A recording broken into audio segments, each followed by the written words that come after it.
বন্ধুরা, আপনারা দেখছেন আমাদের জঙ্গলমহল ভ্রমণ বৃত্তান্ত। ইতিমধ্যে আমাদের প্রথম দিনের ভ্রমণের পর্বটি প্রকাশিত হয়েছে, যেখানে আমরা ঘুরেছিলাম খাগড়া জলপ্রপাত, তারাফেনী ব্যারেজ, অপরূপ খান্দারানী লেক এবং গাড্রাসিনী পাহাড়ে একটি সুন্দর ট্রেকিং। যদি এখনও ভিডিওটি না দেখে থাকেন অবশ্যই দেখে নেবেন, লিঙ্ক ডিসক্রিপশানে এবং আই বাটনে দেওয়া থাকবে। এই পর্বে আপনারা দেখবেন ভাঙ্গি কুসুম, চোখ জুড়ানো অরণ্যের শোভায় মোড়া কাঁকড়া ঝোড়, সুন্দর কেতকী ঝর্ণা লেক এবং আদিম মানুষের গুহা লাল জলকেল ও তার সাথে চলার পথে কাটানো কিছু সুন্দর মুহূর্ত। তো চলুন বন্ধুরা, শুরু করা যাক আমাদের জঙ্গলমহল ভ্রমণের দ্বিতীয় দিনের গল্প। নমস্কার, আমি আপনাদের বন্ধু প্রীতম। সকলকে সুপ্রভাত। আজকে আমাদের বেলপাহাড়ি ভ্রমণের দ্বিতীয় দিন। তো আমরা বেলপাহাড়িতে স্টে করেছি, সেখান থেকে পুরোটা ঘুরছি। তো এখন আমরা এসেছি একটু চা খেতে। এখানে বেলপাহাড়ি যে ইন্দিরা মোড় রয়েছে, সেই ইন্দিরা মোড়ের একটা চায়ের দোকানে আমরা চা খাচ্ছি। খুব ভালো চায়ের দোকান, তো আপনাদের দেখাচ্ছি একদম ইন্দিরা মোড়ে।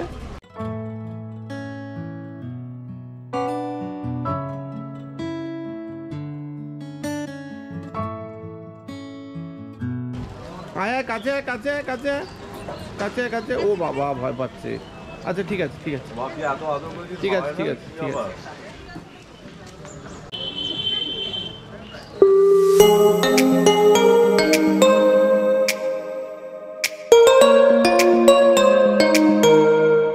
আমরা এখন বেলপাহাড়ি সাইট সিইং করছি। তো যাওয়ার পথে একটা আদিবাসী বাড়ির সামনে দাঁড়ালাম।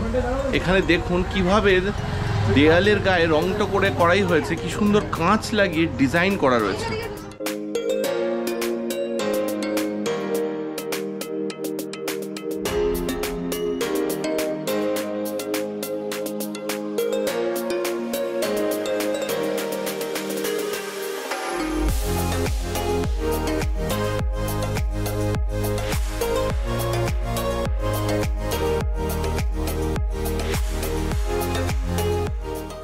এখান থেকে আমরা একটা জিনিস সত্যি বুঝতে পারি যে ক্রিয়েটিভিটির জন্যে কোনো স্ট্যাটাসের প্রয়োজন পড়ে না। যদি ক্রিয়েটিভিটি থাকে তাহলে সেটা সব ক্ষেত্রেই থাকতে পারে।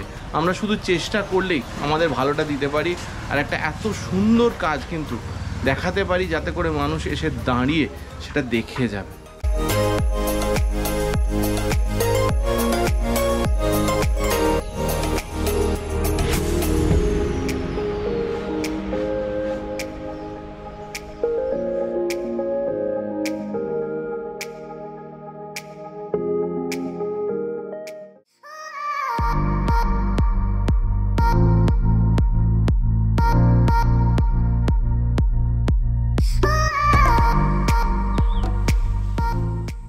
এই বন্ধুরা, এখন আমরা খাচ্ছি খেজুর রস। খেজুর রস অসাধারণ খেতে লাগে, আমরা সবাই জানি। শহরতলিতে বিশেষ পাওয়া যায় না।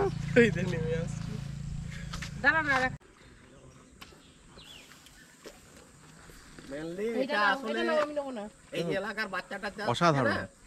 ওনাদের জন্য এটা রাখা আছে, এটা আমাদের জন্য নয়। আমরা কেন এখানে এলে অবশ্যই খাবেন, শীতে অবশ্যই এটা পাবেন, অন্য সময় পাওয়া যাবে না। তো এটা মিস করবে না। এখানে প্রচুর জায়গা রয়েছে যেখানে এরকম গুড় তৈরি করা হয়, খেজুরের গুড়। এখান থেকে খেজুরের গুড় বাড়িতেও নিয়ে যেতে পারেন, পাটালি নিয়ে যেতে পারেন। আর এই খেজুর রসটা এখানে এসে বলবেন, তবেই ওরা দেবে। আর সকালবেলা এলে ভালো, একদম ফ্রেশটা পাওয়া যায়। তো আমরা খাচ্ছি, দারুণ লাগছে।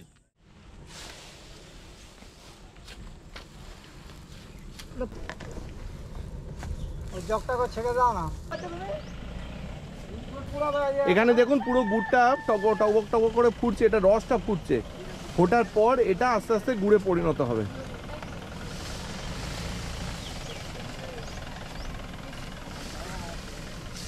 এই সিস্টেমটা হতে কতক্ষণ লাগে, মানে পুরো কাজটা শেষ হতে, ফোটার কাজটা? সকাল ভোর 4টা থেকে চলছে। আচ্ছা, ভোর 4টা থেকে জ্বলছে, তাও মোটামুটি আর কতক্ষণ হবে? হ্যাঁ, 12টা পর্যন্ত জ্বলবে, তারপরে মেন গুড়টা পাবে। আচ্ছা, হাঁড়িতে পোড়াতে হবে। আচ্ছা, হাঁড়িতে পোড়াতে হবে না, হাঁড়িতে বেশি কি বড় সে ভাত রান্না করে হাঁড়িতে পোড়াবো। আচ্ছা, মানে ওইটা ঢালা যেটাকে বলে আর কি। আচ্ছা আচ্ছা, দিয়ে তারপরে টিঙে ভরা হবে। আচ্ছা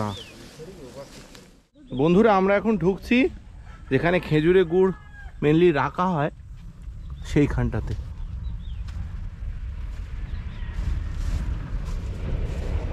এই দেখুন, এই যে হাঁড়িটার কথা বললেন দাদা, এই সেই হাঁড়ি।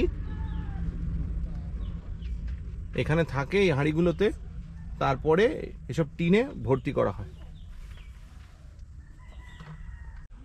এই যে রয়েছে পাটালি কুড়ে, দেখুন।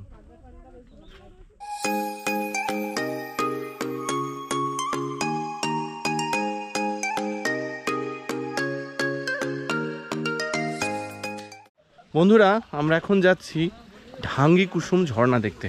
এখানকার যে ওয়াকিং ট্রেলটা আছে খুব সুন্দর, চলুন আমরা এবার দেখব। তো বন্ধুরা, আমরা এখন চলেছি ঢাঙ্গি কুসুমের দিকে। এই হলো সেই ওয়াকিং ট্রেলটা, পুরো পাহাড়ের মধ্যে দিয়ে একদম বেঁকা বেঁকা রাস্তা। এখন শীতকাল, তো সেই জন্য মোটামুটি যাওয়া যাচ্ছে ভালো মতোই, কিন্তু বর্ষাকালে এর যে রূপ সেটা আরও সুন্দরও হবে, আবার খানিকটা বিপজ্জনকও হবে। এবার যে সব থেকে সুন্দর জায়গাটা, সেখানটা আমরা যাব।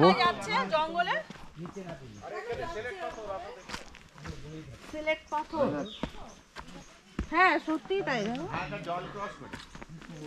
আঙ্কেল, আপনার ইউটিউব চ্যানেলের নাম কি? শুভ প্রীতম সুর। এই হলো সেই ওয়াকিং ট্রেল, খুব সুন্দর লাগে এখানটা। দেখুন,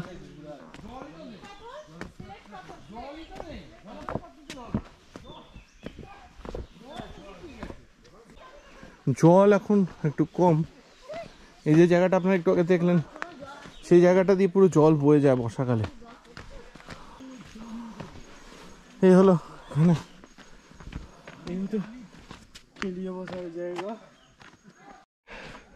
দুটো বসার জায়গা করা আছে, দেখো বেশ ভালো লাগছে। শীতকালে ঢাঙ্গি কুসুমে কেমন জল পড়ে আমরা দেখবো, চলুন।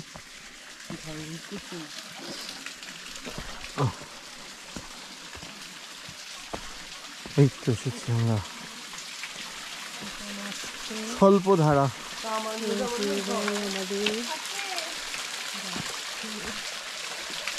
এই হলো জলের উৎস, এটা পুরোপুরি প্রাকৃতিক এবং জলের সোর্সটা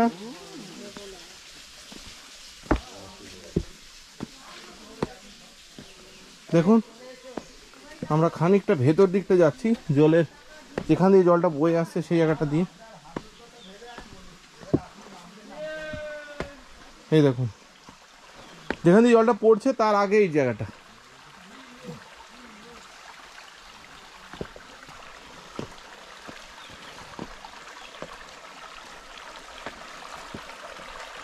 এই হলো এখান দিয়ে পড়ছে জলটা, একদম পুরোপুরি ন্যাচারাল ওয়াটারফল।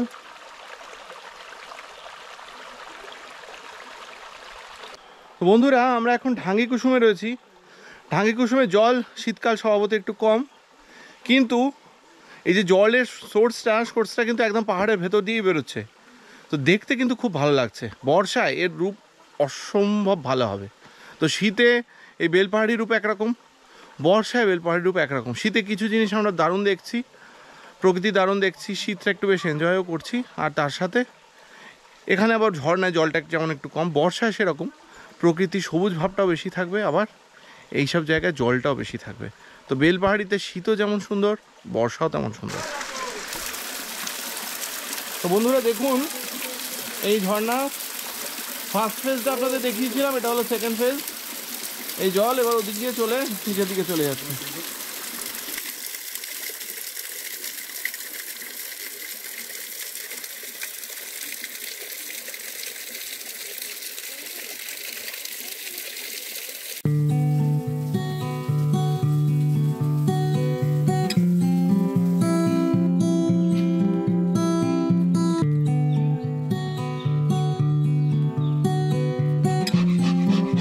ঢাঙ্গি কুসুম দেখে আমরা এখানকার স্থানীয় মানুষদের নিজেদের হাতে তৈরি করা বেশ কিছু পাথরের বাসনপত্র দেখলাম।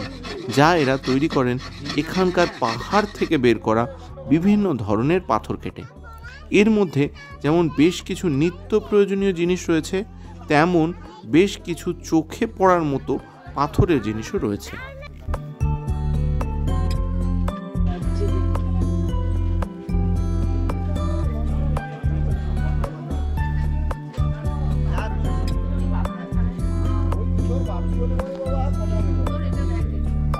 বন্ধুরা, এখানে এই যে পাথরের জিনিসগুলো বিক্রি হয়, এগুলো এখানকার লোকাল পাথরেরই তৈরি। এনারা নিজেরাই কাটেন, কেটে বেশিরভাগটা তৈরি করেন সম্পূর্ণ হাতে। আর তাদের হাতেই যে যাবতীয় কাটিং, এক্ষুনি আমার দাদা যেটা বললেন যে সম্পূর্ণ নিজে হাতে তৈরি করা, কোনো মেশিনে তৈরি করা কিন্তু নয়। জেনারেলি আমরা যা জিনিস কিনি বাজারে সুন্দর জিনিস, সেগুলো সমস্ত প্রসেসিং মেশিনে হয়। এখানকার একদম ডিরেক্ট পাথরের, পাহাড়ের পাথরে কেটে, হাতে করে কেটে এখানে তৈরি হচ্ছিল, সে ভিডিও আপনারা দেখছেন। একটা কথা আপনাদের রিকোয়েস্ট করব যে এখানে আমরা এখান থেকে সামান্য যতটুকু পারলাম কিছু জিনিস কিনলাম। তো আপনারা যখন আসবেন, তো এই মানুষগুলো যারা এখানে ইন্টেরিয়ারে থাকেন, তারা এই যে পরিশ্রম করেন, তাদের মানে এখানকার জিনিস কেনার পছন্দ হলে তো সেটা আলাদা কথা। এছাড়াও এই মানুষগুলোর পরিশ্রমের দাম দিয়ে, এই জায়গায় বসতি, তাদের স্ট্রাগল, এগুলোর দাম দিয়ে অন্তত আপনারা কিছু কিনবেন, সেটা এদেরও ভালো লাগবে। এখানে যারা বসে আছে এরকম চালাক করে এই একটা প্রত্যন্ত পাহাড়ের মধ্যে, তাদেরও সম্মান একটা থাকে। তো সেজন্য আপনাদের বলবো আপনারা অবশ্যই এখানে এলে কিছু কিনবেন।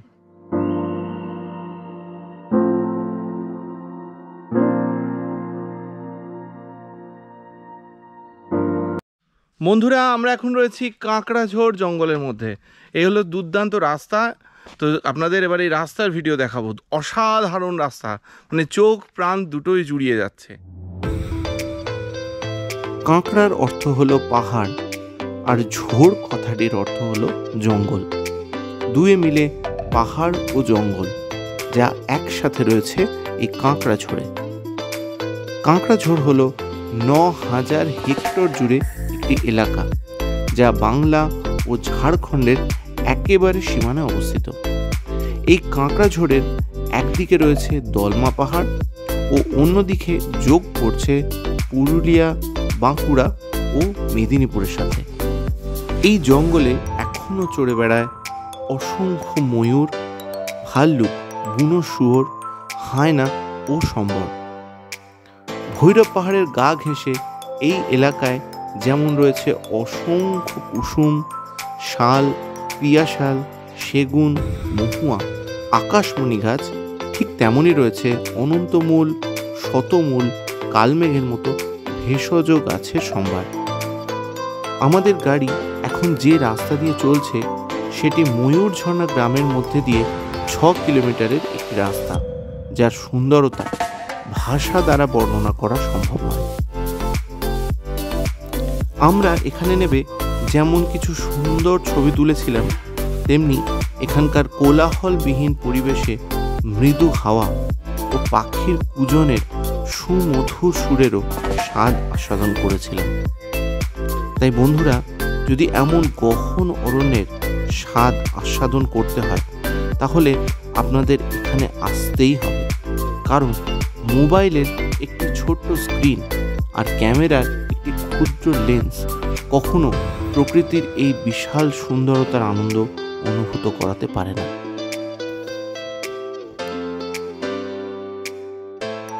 কাঁকড়াঝোড় ঘুরে ফেরার পথে কেকাবনি রিসর্ট ও ক্যাম্প চত্বরে আমরা দেখা পেলাম তাঁদের পোশাক ও একটি ময়ূরের। এরপর আমরা দেখলাম ভৈরব পাহাড়ের নিচে অবস্থিত ভৈরব বাবার মন্দির। এই মন্দিরটি সুগঠিত না হলেও অত্যন্ত জাগ্রত মনে করা হয়। নিয়মিত এখানে বলিও হয়ে থাকে, যার প্রমাণ আমরা সামনে যেতেই দেখতে পেলাম। এই মন্দিরের একটু সামনেই বইছে মৃদুস্রোতা খরা নদী, যেটি দেখতে বেশ সুন্দর লাগে।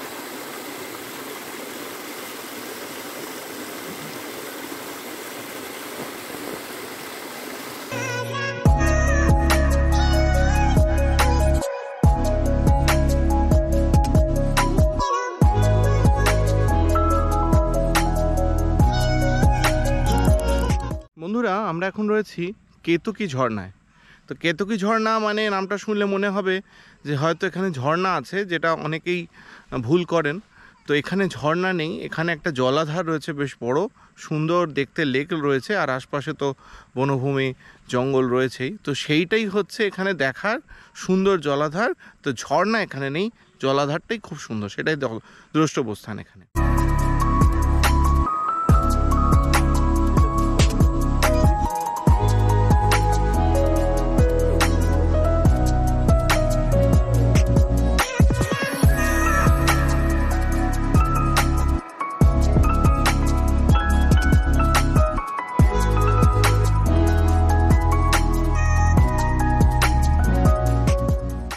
বন্ধুরা, আমরা এসে গেছি লালজল কেভ দেখতে।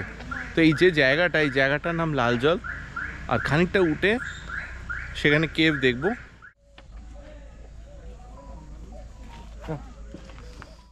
এখানে খানিকটা ট্রেকিং আছে, একটুখানি উঠে যেতে হবে, তারপরে কেভটা। তো চলুন যাব। এই দেখুন বন্ধুরা, অনেকজন উঠছেন ওপর দিকে। এই হলো লালজল কেভের দিকে যাচ্ছে। এবার আমি যাব।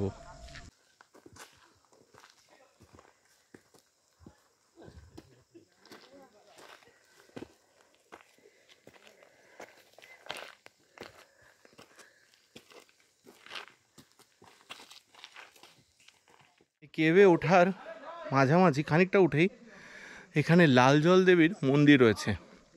মন্দিরে কোনো বিগ্রহ নেই আমি দেখলাম, কিন্তু বাঁধানো সুন্দর মন্দির রয়েছে। সম্ভবত এখানে নির্দিষ্ট দিনে পুজো টুজো হয়, লালজল দেবীর পুজো।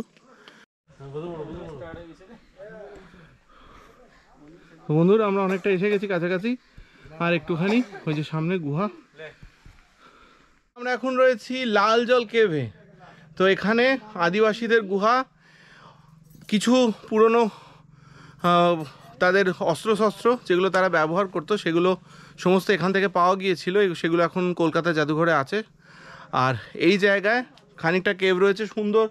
এই যে দেখুন, শুভ্রা বসে আছে। এরকম সুন্দর প্লট মতো রয়েছে, যেখানে শোয়ার মতো বেশ সুন্দর ব্যবস্থা, যেরকমটা আমাদের ট্রেনে বিভিন্ন 2 টায়ার 3 টায়ারে বাঙ্ক যেরকম থাকে, পুরো সেই ধরনের ব্যবস্থা। বেশ সুন্দর, মানে একটা সিস্টেমেটিকভাবে করা। সামনে থেকে এলে ভালোভাবে দেখে বোঝা যাবে। তো আপনারা অবশ্যই এখানে আসবেন। এটা ধরা যায় এটা কয়েক হাজার বছর আগে মোটামুটি এখানে আদিম মানুষরা থাকতো। তো তারপর তাদের লুপ্ত হওয়ার পর এখানে তাদের জিনিসপত্র পড়েছিল, সেগুলো এখন কলকাতা জাদুঘরে রাখা আছে।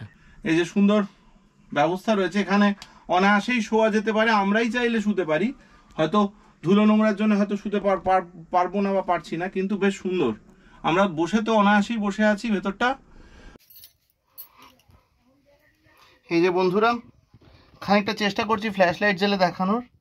এই